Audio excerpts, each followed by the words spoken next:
Hi guys, இன்றைக்கி நான் LeetCode கொஷின்னா Zigzag Conversion எப்படி ஜாவாவில் சால்வ் பண்ணுறதுன்னு பார்த்துடலாம். ஓகே, ஃபஸ்ட் நமக்கு என்ன கொஷின் கொடுத்துருக்காங்கன்னா, ஒரு ஸ்ட்ரிங் கொடுத்துருக்காங்க. pay polish ring is written in a zigzag pattern on a given number of rows like this. You may want to display this pattern in a fixed font for better legibility. Okay, இப்போ நமக்கு ஒரு string கொடுத்துருக்காங்க. அந்த ஸ்ட்ரிங்கை வந்து நம்ம zigzag பேட்டர்னில் வந்து arrange பண்ணணும்.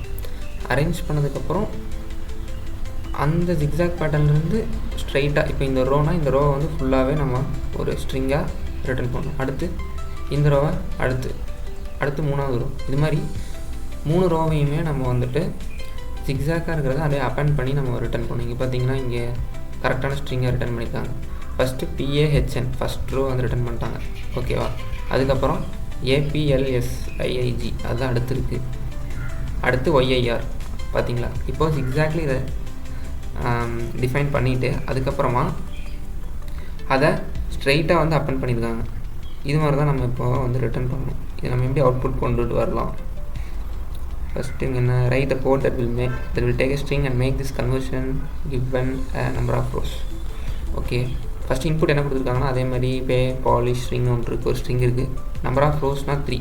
இங்கே பார்த்தீங்கன்னா 3ங்கிறது வந்து என்னென்னா 3 ரோஸ்னால் மேலேருந்து கீழே வரைக்கும் 3 ரோ வரைக்கும் அந்த ஸ்ட்ரிங்கை வந்து டிஃபைன் பண்ணுறாங்க. PAY போட்டாங்க. அடுத்து மறுபடியும் PALISHIRING இது மாதிரி ஜிக்ஸாக் பேட்டர்னில் ஸ்ட்ரிங் அரேஞ்ச் பண்ணுறாங்க. அது 3 ரோஸ்ன்னு கொடுத்தனால 3 டைம்ஸ் 3 ரோஸ் வரைக்கும் கீழே வராங்க. ஓகேவா, இதே நம்ம வந்துட்டு 4 ரோஸ்னால் 4 டைம்ஸ் கீழே வரும். Based on the rose. இங்கே பார்த்தீங்கன்னா ஒரே ஒரு ரோ மட்டும் இருக்குது, ஒரே ஒரு லெட்டர் தான் இருக்குது. இப்படி பார்த்தீங்கன்னா ஒரே ஒரு ரோ இருந்துச்சு அப்படின்னா நம்ம அந்த ஸ்ட்ரிங்கை டேரெக்டாகவே ரிட்டர்ன் பண்ணிடலாம். ஏன்னா ஒரு ரோவில் நம்ம ஜிக்ஸாக் பேட்டர்னில் அரேஞ்ச் பண்ண முடியாது.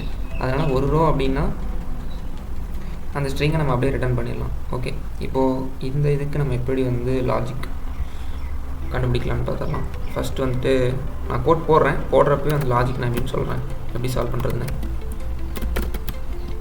ஃபஸ்ட்டு வந்து நம்ம இந்த டெஸ்ட் கேஸை ஃபஸ்ட்டு பாஸ் பண்ணணும். ஏன்னா ஸ்ட்ரிங்கை வந்து நமக்கு ரிட்டர்ன் பண்ணுறாங்கன்னா அந்த ஸ்ட்ரிங்கோட ரோ, அதான் நம்பர் ஆஃப் ரோஸ்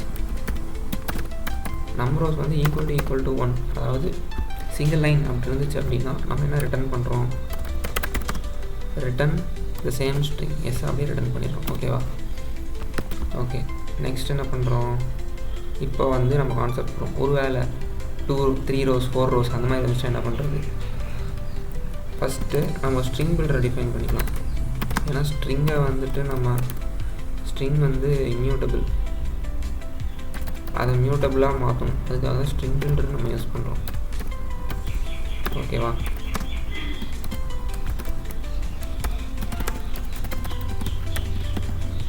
இங்கே ஸ்ட்ரிங் பில்டரோட லென்த் வந்து பார்த்திங்கன்னா நம் ரோஸ் அப்படின்னு நம்ம டிஃபைன் பண்ணிக்கலாம். ஏன் நான் ஸ்ட்ரிங் பில்டருக்கு இந்த இதில் அரே போட்டிருக்கேன்னா ஸ்ட்ரிங் பில்டரில் ஸ்டோர் ஆகிற அந்த ஒவ்வொரு இன்ஸ்டன்ஸுமே ஒரு அரேவாக நான் வந்து டிக்ளேர் பண்ணிட்டேன். ஓகேவா, அதனால தான் அங்கே அரே ஸ்கொயர் ப்ராக்கெட்ஸ் போட்டிருக்கேன். அதை நான் ஏன் போட்டேன், எப்படி லாஜிக் ஒர்க் ஆகும்னு நான் சொல்கிறேன். ஃபஸ்ட்டு நம்ம ஒரு ஸ்ட்ரிங் பில்டர் ஒரு அரே இன்ஸ்டன்ஸ் கிரியேட் பண்ணிட்டோம் ரோஸ் அப்படின்னு. இப்போது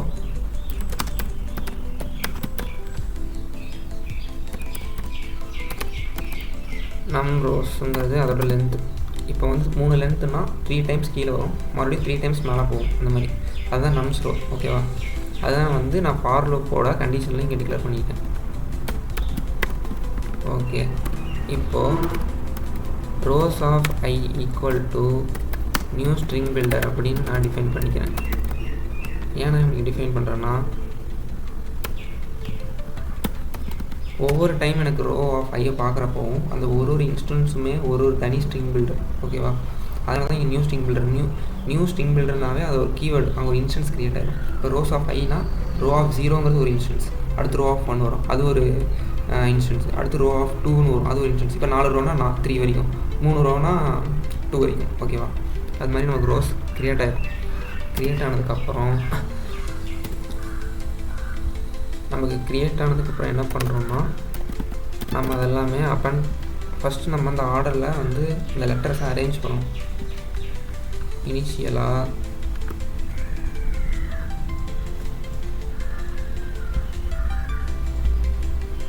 பார்த்தீங்கன்னா இப்போ இனிஷியலாக இதுதான் ஸ்ட்ரிங்காக.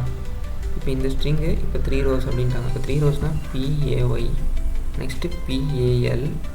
இந்த மாதிரி தான் ஜிக்ஸாகில் இந்த 3 ஸ்ட்ரிங்ஸும் அரேஞ்ச் ஆகிருக்குமா? கரெக்டாக. இப்போது நான் என்ன பண்ணுறேன், ஃபஸ்ட்டு இந்த ரோ எல்லாம் நான் அப்பன் பண்ணுவேன், அதுக்கப்புறமா இந்த ரோ செகண்ட் ரோ, அதுக்கப்புறம் தேர்ட் ரோ அப்பன் பண்ணால் எனக்கு ஃபைனலாக அவுட்புட் கிடச்சிடும். ஓகேவா? இதை வந்து நம்ம எப்படி ஸ்ட்ரிங் பில்டரில் அந்த ரோ யூஸ் பண்ணி பண்ணுறது நான் சொல்கிறேன். இங்கே பாருங்கள், அதே அவுட்புட் தான். இப்போ நான் சொன்னேன் இல்லையா, ஜீரோத் ரோவில் வந்து ஒரு இன்ஸ்டன்ஸ் க்ரியேட் பண்ணிட்டேன், 1th ரோலையும் ஒரு இன்ஸ்டன்ஸ் க்ரியேட் பண்ணிட்டேன், செகண்ட் ரோலையும் ஒரு இன்ஸ்டன்ஸ் க்ரியேட் பண்ணிட்டேன். இப்போ இது வரைக்கும் தான் நம்ம இங்கே பண்ணியிருக்கோம். இது உங்களுக்கு புரிஞ்சுதா? இப்போ நெக்ஸ்ட் என்ன பண்ண போகிறோம்னா, எனக்கு வந்துட்டு 0th ரோவில் P ஆட் பண்ணணும், ஃபஸ்ட் ரோவில் A ஆட் பண்ணணும், செகண்ட் ரோவில் Y ஆட் பண்ணணும். ஓகேவா? இப்போ இதுக்காக நம்ம என்ன பண்ணலாம்னா, ஒரு வேரியபிளை டிக்ளேர் பண்ணிக்கலாம். கரண்ட் ரோன்னு ஒரு வேரியபிள் டிக்ளேர் பண்ணிக்கிறேன். அது வந்து இனிஷியலாக 0 அப்படின்னு வச்சுக்கிறேன். ஓகேவா? நெக்ஸ்ட்டு பூலியனில் ஒரு வேரியபிள் டிக்ளேர் பண்ணிக்கலாம், டவுனுன்னு ஒரு வேரியபிள் வச்சுக்கிறேன். ஓகேவா? ஏன்னா நம்ம கீழே தான் ட்ராவல்ஸ் பண்ணுறோம். PAY ஒரு ரோக்கும் ஒரு லெட்டர் ஆட் பண்ணணும். அப்போது இது ஃபால்ஸ், இனிஷியலாக ஃபால்ஸ்னு வச்சுக்கிறேன், PAY. ஓகேவா? டவுனு. இப்போது கேர்னு ஒரு கேரக்டரை வாங்கிக்கிறேன். இப்போ ஸ்ட்ரிங்கை நம்ம ஒன்றா ட்ராவல்ஸ் பண்ண போகிறோம்.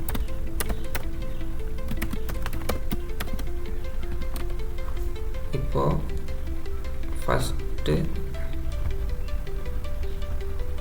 நம்ம அதை அப்பன் பண்ணணும், ஃபஸ்ட்டு கேரக்டர். ஏன்னா எப்படி இருந்தாலும் ஃபஸ்ட்டு கேரக்டர் வந்து நீங்கள் நம்பர் 3 இருந்தாலும் சரி, 4 ரோவாஸாக இருந்தாலும் சரி, ஆனால் ஃபஸ்ட்டு கேரக்டர் நம்ம இப்படி தான் அப்பன் பண்ணி தான் ஆகணும். அதனால் அதுக்கு நம்ம RES கரண்ட் ரோ வச்சுக்கலாம். கரண்ட் ரோ இன்ஷியலாக 0 தானே இருக்குது, அதனால் கரண்ட் ரோ டாட்டு APPEND. ஏன்னா நம்ம ஸ்ட்ரிங் பில்டர் வந்து அப்பண்ட் தான் யூஸ் பண்ணுவோம், புஷ் புட்லாம் யூஸ் பண்ண மாட்டோம். அந்த கீவேர்ட்ஸ் வராது. ஸ்ட்ரிங் பில்டரில் பார்த்தீங்கன்னா அப்பண்டுங்கிற கீவேர்ட் தான் யூஸ் பண்ணுவோம். இங்கே RES கிடையாது, ROWS ரோஸ். ஏன்னா இங்கே ரோஸில் தான் நம்ம வந்துட்டு புதுசாக இன்ஸ்டன்ஸ் க்ரியேட் பண்ணியிருக்கோம் ஸ்ட்ரிங் பில்டர்னால தான் இங்கே ரோஸு. கரண்ட் ஆஃப் 0ங்கிறது இன்ஷியலாக 0ல் இருக்குது, டாட் அப்பண்டு எதை அப்பன் பண்ணுறோம், அந்த கேரக்டர் C. ஓகேவா? இப்போது நம்ம Pயை வந்து ரோ 0ல் போட்டாச்சு. ஓகேவா? இப்போ P வந்து ரோ 0ல் இருக்குது. நெக்ஸ்ட்டு எனக்கு ஏவை வந்து ரோ 0ல் போடணும். ஓகேவா? அதுக்கு நான் என்ன பண்ணுறேன், கரண்ட் ரோவை இன்க்ரிமெண்ட் பண்ணணுமா, current row plus is equal to, அப்போ தான் எனக்கு செகண்ட் லெட்டர் வந்து ஆட் பண்ணணும். செகண்ட் லெட்டரை ரோ எந்த ரோவில் போடணும், ரோ 1ல் போடணும். செகண்ட் லெட்டர் ஏவா வந்து நம்ம 1ல் போடணும்னா இன்க்ரிமெண்ட் 1 பண்ணணும். ஆனால் அதுக்கு முன்னாடி ஃபஸ்ட்டு கீழே வரைக்கும் போயிடுமா, நீங்கள் ஏவும் போட்டுருவீங்க ரோ 1ல், அதே மாதிரி ரோ 2ல் ஒய்யும் போட்டுருவீங்க. மறுபடியும் எனக்கு என்ன வரணும், ரோ 1 வரணும், அதாவது P வரணும், அப்புறம் மறுபடியும் P வரும், அதுக்கப்புறம் A வரும், அப்புறம் மறுபடியும் டவுன், மறுபடியும் அப், மறுபடியும் டவுன், மறுபடியும் அப், மறுபடியும் டவுன். இப்போ இந்த லாஜிக் நம்ம எப்படி பில்ட் பண்ணலாம் அப்படின்னா, இதுக்கு தான் நம்ம டவுனுங்கிற பூலியனை க்ரியேட் பண்ணோம். டவுன் எதுக்குன்னா, எப்போ நம்ம கீழே போவோம் அது டிஃபைன் பண்ணுறதுக்காக. இப்போ இங்கே நான் என்ன லாஜிக் போட்டிருக்கேன்னா, current row equal to current row plus down எப்போன்னா ட்ரூவாக இருந்தால் மட்டும்தான் 1 இன்க்ரிமெண்ட் ஆகும், ஃபால்ஸாக இருந்துச்சுன்னா -1 வந்துடும். ஓகேவா? அது எப்போ ட்ரூ ஃபால்ஸுன்னு நம்ம தான் டிஃபைன் பண்ணுவோம். அதுக்காக தான் இங்கே ஒரு இஃப் கண்டிஷனில் நம்ம என்ன பண்ணுறோம், இப்போ நம்ம இங்கே என்ன லாஜிக் க்ரியேட் பண்ணலாம், கரண்ட் ரோ ஈக்குவல் டு 0வாக இருந்துச்சுன்னா என்ன பண்ணலான்னா, down equal to exclamation down. ஏன் எக்ஸ்க்ளமேஷன் டவுன் போடுறோன்னா, இப்போ ஃபால்ஸில் இருக்குது. இப்போ ரோ 0 பார்த்தோன்னே என்ன ஆகும், ட்ரூ ஆகும். ட்ரூ ஆகி டவுன் மறுபடியும் ட்ரூன்னு வந்துடும். இப்போ இங்கே டவுன் ட்ரூனா 1 இன்க்ரிமெண்ட் ஆகும். 1 இன்க்ரிமெண்ட் ஆனால் என்ன ஆகும், ஏ டெலீட் ஆகிடும், ஒய்யும் டெலீட் ஆகி R2 வரைக்கும் ஸ்டோர் ஆகிடும். ஓகேவா? மறுபடியும் R3 வரும். R3 என்ன ஆகும், டவுன் வந்து ட்ரூ ஆகிடும். அதை வந்து ஓவர் கம் பண்ணுறதுக்கு தான் இங்கே என்ன கண்டிஷன் போடணும், கரண்ட் ரோ ஈக்குவல் டு இப்போ நமக்கு இங்கே என்ன கொடுத்துருப்போம், நம்பரோஸ் -1. ஏன் நம்பரோஸ் -1 போடுறோன்னா இப்போ 3 வரைக்கும் வந்துருச்சுன்னு வைங்களேன். 0 1 2 இங்கே பாருங்கள் 0 1 2 அடுத்து 3 வரும். ரோ 3 வர்றப்போ எனக்கு மொத்தம் 3 ரோ தானே, 3 டைம்ஸ் ரோ வரணும். எனக்கு இப்போ வந்து ஐட்ரேஷனில் 2 வரைக்கும் முடிஞ்சிருச்சு. அடுத்து 3 வரும். எப்போ இந்த 3 வந்து ஈக்குவல் டு கரண்ட் ரோ -1 அது எத்தனை வரும், எப்போ இந்த கரண்ட் ரோ வந்துட்டு இந்த 3 லெட்டர்ஸையும் ஆட் பண்ணுதோ, 3 லெட்டர்ஸ் ஆட் பண்ணதுக்கப்புறமா எனக்கு அடுத்து என்ன ரோ 1க்கு போகணும். அதனால் இந்த கண்டிஷன், இந்த 2 கண்டிஷனில் 1 கண்டிஷன் நமக்கு ட்ரூ ஆகிடுச்சுனாலே நமக்கு டவுன் வந்து ட்ரூ ஃபால்ஸ்னு அப்படின்னு டாக்ல ஆயிரும். அப்போ current row is equal to இப்போ கரண்ட் ரோ நமக்கு என்ன, ஃபஸ்ட்டு 3 ரோ முடிஞ்சிச்சு, 0 முடிஞ்சிருச்சு, 1 முடிஞ்சிருச்சு, 2 முடிஞ்சிருச்சு. அடுத்து 3 வரும். 3 வர்றப்போ அது அப்பண்ட் ஆகுமானா அப்பண்ட் ஆகாது. ஏன்னா அப்போ தான் இஃப் கண்டிஷனுக்குள்ளே போயிட்டு கரெக்டாக நமக்கு இங்கே ஒய் அப்பண்ட் ஆகிரும். கரெக்டாக ஒய் அப்பண்ட் ஆனதுக்கப்புறம் கரண்ட் ரோ 2 ஈக்குவல் டு 3 -1 இப்படி வருமா.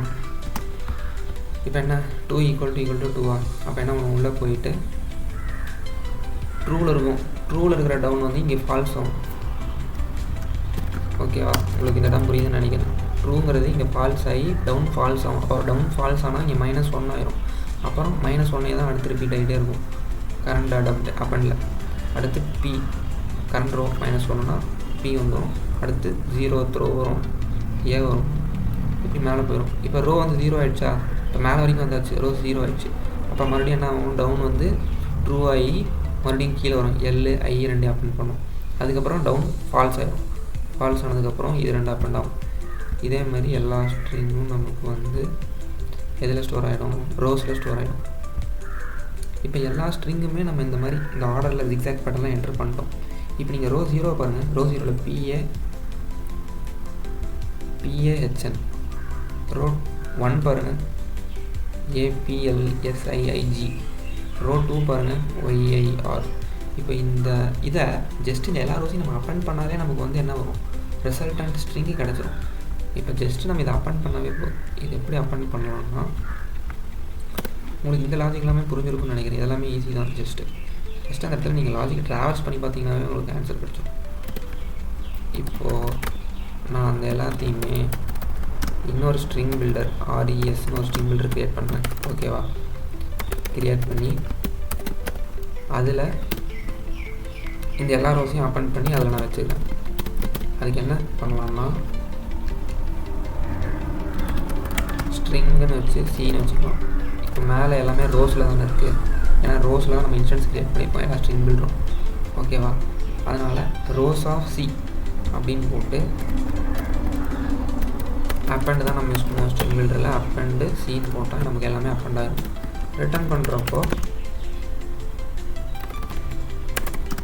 ரிட்டர்ன் அந்த ரிசல்ட்டுங்கிற அந்த இன்ஸ்டன்ஸை ரிட்டர்ன் பண்ணுறோம். ரிட்டர்ன் பண்ணுறப்போ 2 ஸ்ட்ரிங்காக தான் நம்ம ரிட்டர்ன் பண்ணணும். அப்போ தான் ஸ்ட்ரிங் பில்டர் வந்து மியூட்டபிள் இருக்கும். இம்யூட்டபிளாக மாற்றணும், ஏன்னா அப்போ தான் அது ஸ்ட்ரிங்காக மாறும். அதனால் result.to ஸ்ட்ரிங்காக ரிட்டர்ன் பண்ணுறோம். ஓகேவா, அதனால் இங்கே res.to ஸ்ட்ரிங் அப்படின்னு போகிறோம். ஓகே, இப்போ ரன் பண்ணி பார்ப்போம்.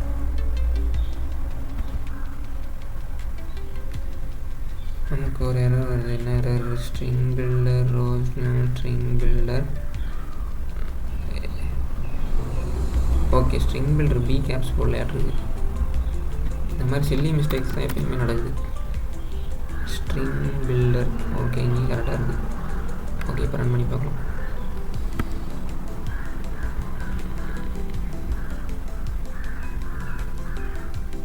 நியூங்கிற கீவேர்டில் ஏதோ எரர் வருது. Rose okay, string builder cannot be converted to string build, cannot be converted to the string builder square brackets. இங்கே என்ன string builder நம்ம கரெக்டாக தான் கொடுத்துருக்கோம். rows is equal to new string builder. இந்த இடத்துல nums of rows வந்து square bracket நம்ம டிஃபைன் பண்ணியிருக்கணும். இங்கே நம்ம பேரந்திசிஸ் போட்டோம், அதான் பிரச்சனை. ஓகே, இப்போ ரன் பண்ணி பார்க்கலாம்.